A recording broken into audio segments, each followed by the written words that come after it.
Eyang Subur. Lagi-lagi Eyang Subur. Tokoh yang disebut-sebut orang pintar ini menjadi heboh dan ramai dibicarakan setelah Adi Bing Slamet membongkar praktek sesat Eyang Subur. Semua jatuh. Semua mau bersaksi. Biarin yang nggak mau bersaksi nggak apa-apa. Mereka nggak punya nyali. Saya udah lihat si nyali. Demi Allah. Setelah sekian lama ditunggu, Eyang Subur akhirnya muncul walaupun ia sedikit pun tak mau bicara. Apalagi berusaha menangkis semua tudingan Adi Bing Slamet. Drama perseteruan ini sepertinya masih panjang. Adi Bing Slamet dan para korban Eyang Subur terus berjuang untuk menyeret Eyang Subur ke meja hijau. Sementara Eyang Subur tak mau kalah. Ia mulai muncul menghadiri pengajian seorang Habib dan mendapat dukungannya untuk menepis tudingan dirinya seorang dukun yang sesat dan menyesatkan. Perang antar Habib pun berkobar. Menggandeng kiai, Habib atau tokoh agama dianggap jurus yang jitu untuk memperkuat posisi karena mereka dianggap memiliki jamaah dan begitu dihormati. Jauh sebelum kasus ini mencuat, Eyang Subur sejatinya sosok yang juga sangat dipercayai, bahkan diagung-agungkan oleh para pengikut setianya. Tak mengherankan, semua ajaran dan petuang sang Eyang pun dipatuhi. Tak peduli, prakteknya dianggap aneh, tak wajar, bahkan menjurus pada perbuatan syirik. Benarkah semua tuduhan ini? Wallahu a'lam. Inilah yang disebut kultus. Bisa menimpa siapa saja, termasuk mungkin kita. Nauzubillah min zalik. Kultus atau penghormatan yang berlebihan pada akhirnya bisa menapikan nalar. Tidak hanya dunia klinik, kultus pun merambah di bidang politik dan agama. Nah, bagaimanakah kultus dalam pandangan Islam?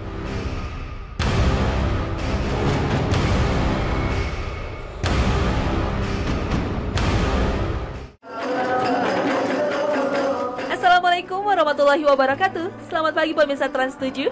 Hasanah Ensiklopedia Islam Dunia pagi ini kembali hadir ke hadapan Anda. Dan Hasanah hari ini mengulas soal kultus dan berbagai kontroversinya. Kultus individu banyak ditemui dalam sistem pemerintahan diktator. Seorang tokoh dipropagandakan menjadi figur ideal atau pahlawan, kemudian dipuja secara berlebihan. Untuk mempertahankan sebuah rezim, tokoh-tokoh politik seperti Adolf Hitler, Joseph Stalin, Mao Zedong, dan Fidel Castro begitu diagungkan oleh para pengikut setianya. Apapun perkataannya, selalu dipatuhi. Kultus individu pun sejatinya lebih kental dalam keyakinan beragama. Semua agama menampilkan sosok ideal yang menjadi panutannya. Agama Yahudi mengagungkan Nabi Musa sebagai penyelamat Bani Israel dan menganggap Uzair sebagai anak Tuhan. Agama Kristen memuja Yesus sebagai juru selamat dan anak Tuhan. Dan agama Buddha meyakini Siddhartha Gautama sebagai sang Buddha. Sementara umat Islam mencintai dan mengagungkan Nabi Muhammad SAW sebagai penutup para nabi yang membawa risalah tauhid dan yang akan memberi syafaat pada hari akhir. Namun, ada sebagian masyarakat modern yang memilih jalan lain. Mereka masuk dalam sebuah sekte pemujaan dan patuh kepada doktrin sang pemimpin spiritual. Inilah fenomena kultus yang membuat mereka tak lagi berpikir sehat sehingga menyeret para pemuja setianya pada aksi tragis bunuh diri. Dan inilah aksi bunuh diri massal terburuk dalam sejarah dunia.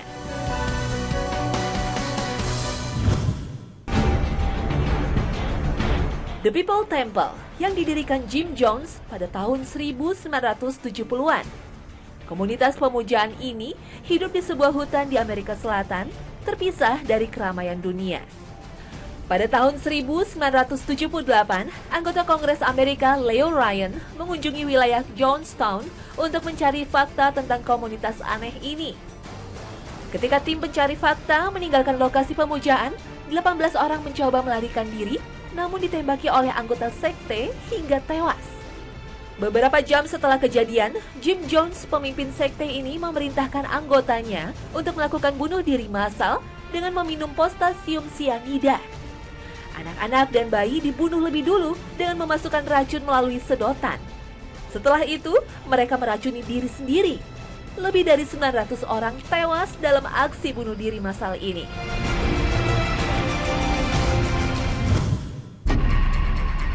Aliran pemujaan yang dipimpin David Koresh melakukan aksi serupa pada tahun 1993.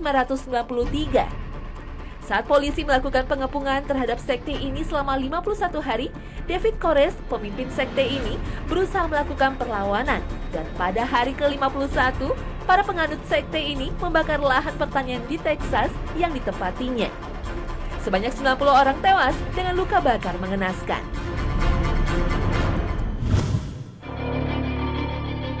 Aliran pemujaan The Heaven Gate yang bermarkas di utara San Diego melakukan aksi bunuh diri massal pada tahun 1997. Penganut sekte ini memiliki kepercayaan komet Hale-Bopp yang saat itu sedang melintasi bumi akan membawa mereka ke tingkat evolusi yang lebih tinggi.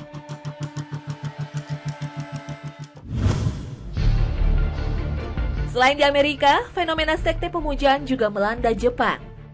Sekte Aum Shinrikyo yang artinya kebenaran yang tertinggi berhasil memikat masyarakat Jepang. Sekte ini didirikan oleh Shoko Asahara yang aslinya bernama Chizuo Matsumoto pada tahun 1987.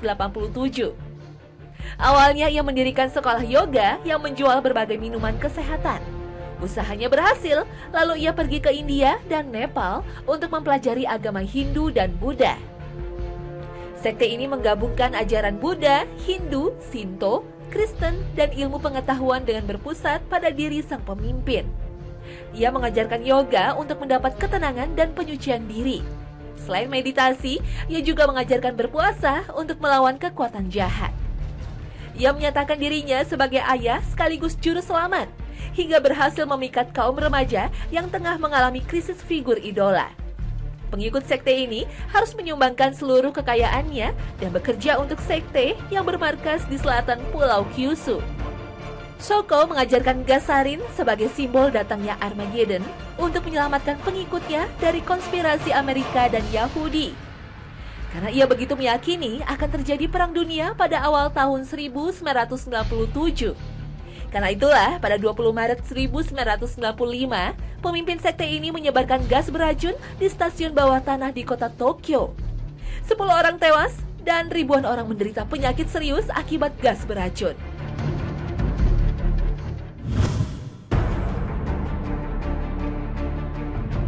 Sekte pemujaan juga pernah menggegerkan negeri ini pada awal tahun 2000. Masih ingat dengan komunitas Eden? Komunitas yang didirikan Lia Aminuddin ini berhasil menarik jamaah dari kelas menengah perkotaan. Lia mengaku mendapat wahyu yang dibawa malaikat Jibril hingga ia sering memberikan perintah yang aneh-aneh kepada jamaahnya. Misalnya menyebarkan surat yang berisi wahyu penghapusan semua agama. Menurut wahyu yang diterimanya, kekacauan dunia disebabkan konflik antar umat beragama. Untuk menciptakan perdamaian, semua agama di dunia ini harus dibubarkan. Ia mengaku dirinya telah dipilih Tuhan untuk memasuki era baru kerajaan Tuhan, Kingdom of God, yang merupakan penggenapan wahyu Tuhan dalam kitab sucinya mulai dari Al-Quran, Injil, Taurat, Zabur, Veda, Avesta, dan kitab suci lainnya. Lia Eden, sosok yang begitu dikultuskan oleh pengikut setianya. Perkataannya dianggap wahyu. Namun gagasannya tak mampu menggoyahkan keyakinan umat beragama hingga ia terpaksa mendekam di penjara.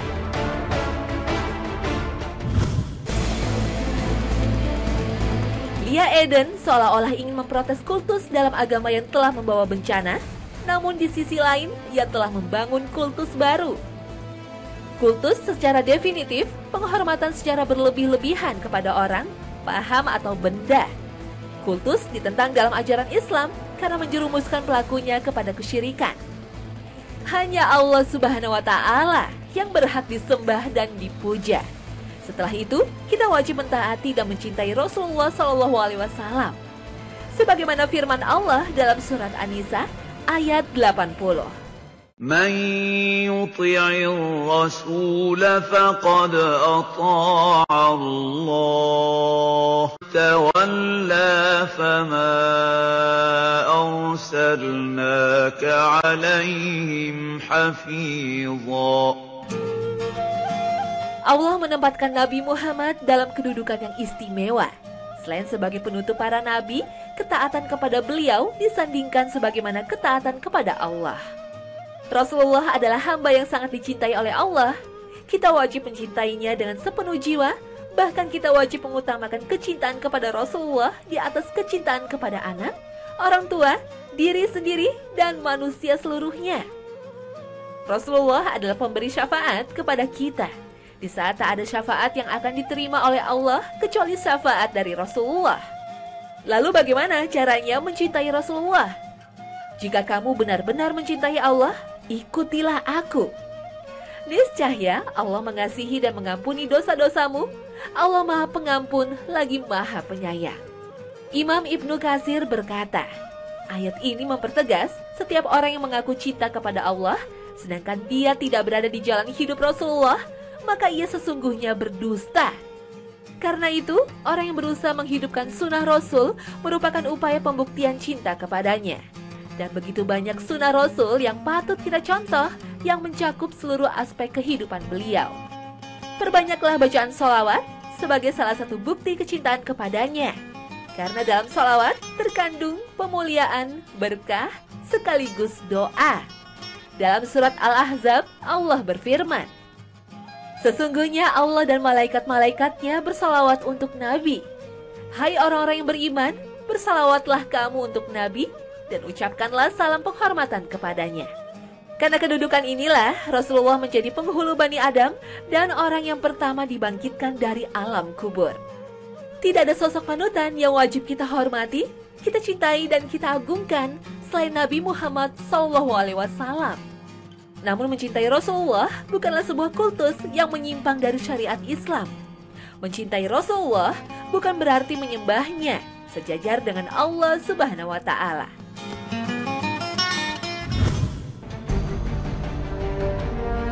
Kultus individu begitu berbahaya karena sama saja menuhankan manusia. Padahal manusia tak terhindarkan dari kesalahan, kecuali Rasulullah SAW yang mendapat jaminan dari Allah. Mungkin tidak ada prosesi ritual ketika kita mengkultuskan seseorang. Tapi bayangkan jika semua ucapannya dianggap benar dan orang lain tidak boleh mengkritiknya. Ia berubah menjadi sentral dan pemilik kebenaran. Islam memandang hubungan manusia dengan manusia lainnya secara egaliter dan mengakui adanya pluralitas. Kaya miskin, majikan buruh, penguasa rakyat. Tapi kemuliaan seseorang di sisi Allah yang dinilai karena ketakwaannya. Kultus sama dengan pengingkaran terhadap nilai-nilai kemanusiaan, karena menjadikan manusia sebagai makhluk yang suci yang seolah-olah tidak pernah berbuat salah. Kisah wafatnya baginda Rasulullah menjadi pelajaran berharga bagi kita. Saat Umar bin Khattab menerima kabar wafatnya Rasulullah, Umar marah, kemudian menghunus pedangnya, dan mengancam siapa saja yang berkata Rasulullah telah wafat akan dirobek perutnya. Lalu Abu Bakar keluar menemui Umar dan menegurnya sambil membaca firman Allah. Muhammad itu tidak lain hanyalah seorang Rasul yang sebelumnya telah berlalu Rasul-Rasul yang lain. Apakah jika dia meninggal atau terbunuh, kamu akan berputar kembali dari kebenaran? Maka dia tidak akan sedikit pun merugikan Allah. Dan Allah akan memberi balasan kepada orang-orang bersyukur. Lihat surat Ali Imran ayat 144. Saat itu, Abu Bakar mengumumkan Rasulullah telah wafat dan berkata, barang siapa menyembah Muhammad, maka ketahuilah bahwa Muhammad telah wafat. Dan barang siapa yang menyembah Allah, maka Allah Maha Hidup dan tidak akan mati. Kecintaan kita terhadap Rasulullah jangan sampai menyeret kepada kultus atau menuhankannya. Dalam surat Al-Kahfi ayat 110, Allah berfirman, katakanlah olehmu, wahai Muhammad, sesungguhnya aku adalah seorang manusia seperti kamu semua. Hanya saja diwahyukan kepadaku bahwa Tuhanmu sekalian adalah yang Tuhan yang Maha Esa.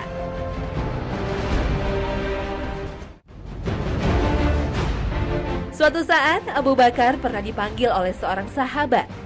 "Ya Khalifatullah." Abu Bakar kemudian menegurnya. "Kamu jangan panggil itu. Aku adalah Khalifatul Rasul." Kata Khalifatullah menunjukkan manusia seolah-olah menjadi perwakilan Tuhan di bumi ini. Sementara Khalifatul Rasul bermakna hanya pengganti Rasulullah setelah beliau wafat. Teladan luhur juga ditunjukkan oleh Umar bin Khattab. Umar mencopot Khalid bin Walid sebagai panglima perang dan menggantinya dengan Abu Ubaidah. Khalid sama sekali tidak berbuat kesalahan.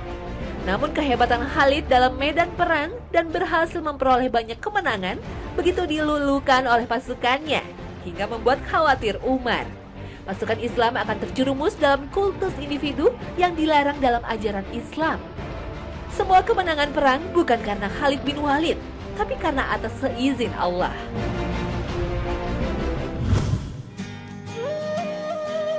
Dalam sebuah riwayat Imam Ahmad, At-Tirmizi dan Ibnu Jarir dari Adi bin Hatim At-Ta'i, ia pernah menghadap Rasulullah dan di lehernya ada kalung salib. Kemudian Rasulullah membaca surat At-Taubah ayat 31. اتخذوا أحبارهم ورهبانهم أربابا من دون الله والمسيح ابن مريم وما أمروا إلا ليعبدوا إلها واحدا لا إله إلا هو سبحانه عما يشركون. Adi bin Hatim berkata kepada Rasulullah, mereka tidak pernah menyembah para pendeta. Kemudian Rasulullah berkata, ya, jika para pendeta itu mengharamkan kepada mereka sesuatu yang halal dan menghalalkan sesuatu yang haram, kemudian mereka mengikutinya, maka itulah cara mereka menyembah pendeta mereka. Kisah ini tertulis antara lain dalam tafsir Ibnu Katsir. Inilah yang membedakan agama Islam dengan agama-agama lainnya. Ajaran Islam tidak mengenal kerahiban. Semua kebenaran harus bersumber pada Al-Quran dan Sunnah Rasul, bukan dari kata-kata para ulama. Para alim ulama seperti Imam Syafi'i meskipun begitu dihormati dan dicintai, tapi mereka selalu tawadu dan mengakhiri setiap pendapatnya dalam memberikan fatwa hukum dengan ucapan wallahu alam bimuradihi. Artinya, hanya Allah yang lebih tahu apa yang dimaksud dengan firman-firmannya. Karena itulah, berbeda pendapat hukum di kalangan para ulama hal yang biasa dan tidak membuat mereka bermusuhan. Justru mereka saling menghormati, seperti yang dicontohkan oleh para imam mazhab. Dalam surat Al-Isra ayat 36, Allah Ta'ala mengingatkan untuk meninggalkan kultus individu. وَلَا تَقْفُ مَا لَيْسَ لَكَ بِهِ عِلْمٌ السَّمْعَ وَالْبَصَرَ وَالْفُؤَادَ كُلُّ أُولَئِكَ كَانَ عَنْهُ مَسْئُولًا. Kita diperintahkan untuk bertanya kepada ahli ilmu jika kita tidak mengetahuinya. Dan jika kita berbeda pendapat, maka rujukannya pada Al-Quran dan Sunnah Rasul. Karena hal itu lebih utama dan lebih baik akibatnya. Menghormati dan mencintai para aulia, alim ulama dan guru-guru kita tak dilarang, bahkan dianjurkan. Karena mereka adalah pewaris para nabi. Tapi jangan sampai kita terjerumus dengan mengkultuskan mereka.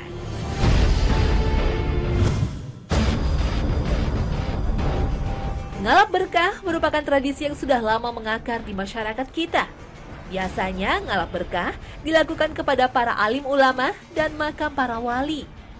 Namun ada juga ngalap berkah kepada benda-benda keramat, bahkan hewan keramat seperti kebo Kiai Slamet.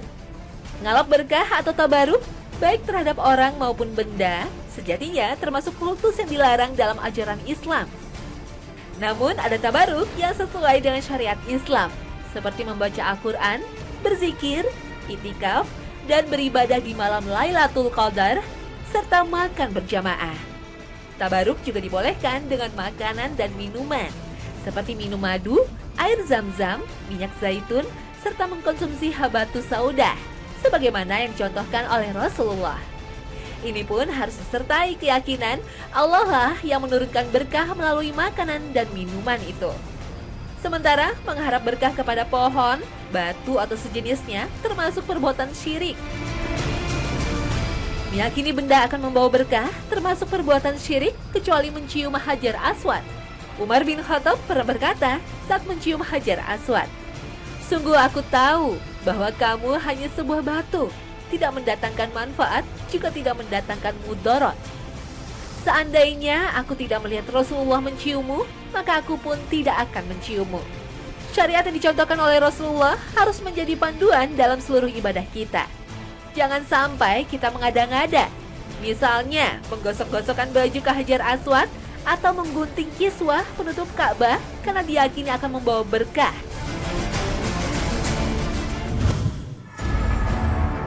Tabaruk kepada Rasulullah SAW juga tak dilarang dalam syariat Islam, tapi selagi beliau masih hidup. Sementara setelah beliau wafat, para ulama berbeda pendapat. Imam Hakim meriwayatkan sebuah hadis yang sanadnya dari Abu Layla yang disahihkan oleh Imam Az-Zahabi. Suatu ketika, Usaid bin Hudayr, seorang sahabat Nabi yang soleh dan humoris, bersama Rasulullah. Usaid menuturkan sebuah cerita yang membuat para sahabat tertawa hingga Rasulullah memukul pinggangnya. Usaid pun mengadu, "Engkau telah membuatku sakit." "Silakan membalas," jawab Nabi.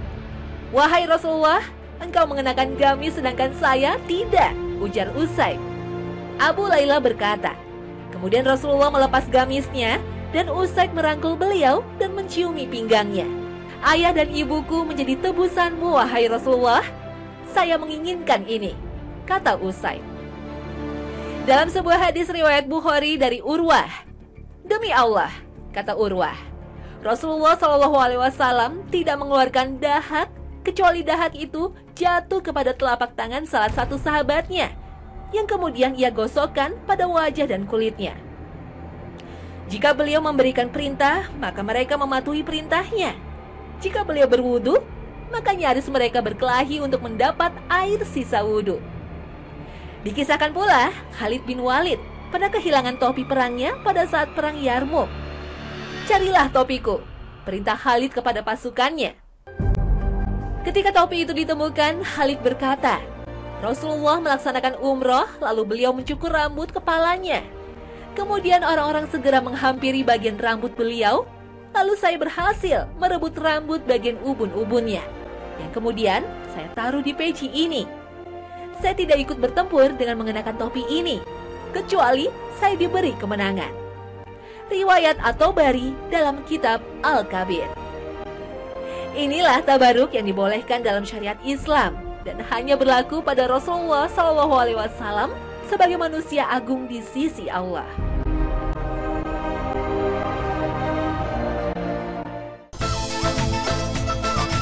Kultus bisa menjurus pada perbuatan syirik karena menyamakan Allah dengan makhluknya. Syirik perbuatan yang harus diwaspadai karena termasuk dosa besar. Begitu pula tabaruk atau ngalap berkah yang menyimpang dari syariat Islam. Mudah-mudahan episode ini selain menambah pengetahuan, juga memberikan pencerahan dan menambah keimanan kita. Terima kasih atas perhatian Anda dan wassalamualaikum warahmatullahi wabarakatuh.